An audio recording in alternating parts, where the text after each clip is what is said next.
It was my first time hunting.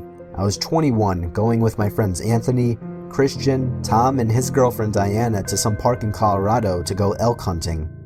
We brought 2 separate tents that were relatively large, sleeping bags, 2 days worth of food and drinks, and of course, guns. I couldn't even tell you the name of the gun Anthony handed me. It was just a basic looking hunting rifle. Honestly, I didn't know how I felt about the whole thing.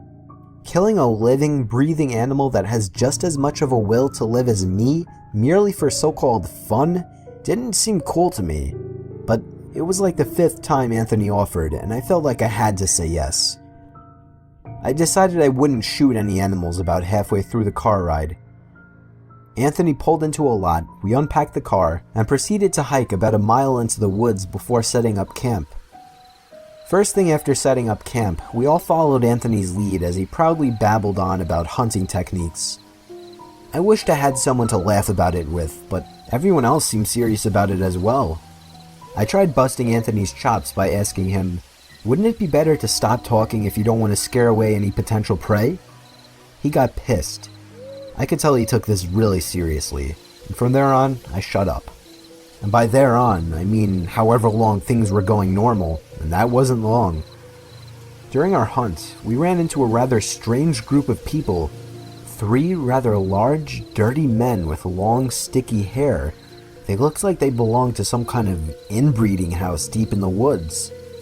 They looked at us and sort of nodded their heads as if to say hello as we passed by them, one by one. We were officially freaked out. It might sound like something that would be laughable, but under the circumstances, it was horrifying.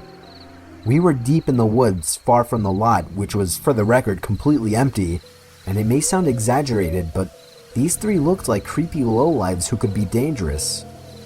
Thankfully, though, they didn't follow us, which allowed for us to peacefully go on with our hunt. Anthony ended up killing a deer. We didn't find any elks. We dragged the deer all the way back to our campsite, and that was actually our dinner for the night. Anthony and Tom went through a disgusting, bloody process of skinning, and I'm pretty sure gutting the deer, but I didn't watch for more than a few seconds. Anthony made us venison burgers. He came prepared with the buns and everything.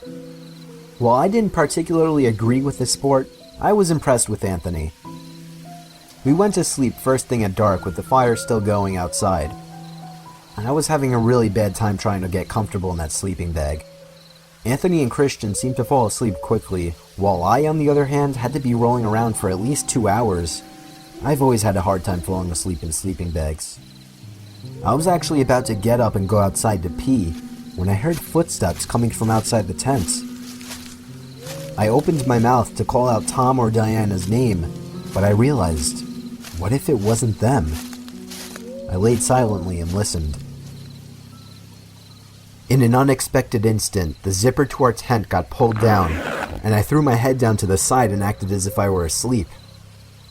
There was a short pause before the zipper got pulled back up. I waited until the pairs of footsteps moved away. They seemed to be moving to Tom and Diana's tent. Then I realized it must have been them, and they must have been checking if we were asleep so they could, mess around, I guess. So I decided to play a little joke on them. I gave it about 5 minutes before I unzipped the tent and began creeping over to their tent. Then I realized their zipper was still undone. That's strange, I thought to myself. I crept over expecting to scare the 2 lovebirds. But instead, when I got close enough, I saw 2 men inside of the tent doing something to Diana. At that moment, I screamed as loud as I could, mostly out of fear, but also to wake everyone up. Anthony and Christian stormed out from the tent with their rifles. When the 2 men fled from the tent, I realized something. They were the same 2 men we had seen earlier. Tom and Anthony fired rounds in their direction to scare them off. However, something even more horrifying happened after that. After they shot their rounds, we all looked around us completely horrified as men in almost all directions who were previously hiding in bushes and behind trees were taking off in different directions. We tried waking up Tom and Diana, but they seemed to have been injected with some kind of tranquilizers by the men. We had no choice but to wait until they woke up, which took about maybe half an hour. Running back to the car in that pitch-black forest was one of the most horrifying moments of my life. We don't know who all those people were. They could have been part of some secluded inbreeding house for all we knew, or even some kind of cannibalistic family. We have no idea what they were planning on doing with Tom and Diana, but we're just happy we all got out of there safely.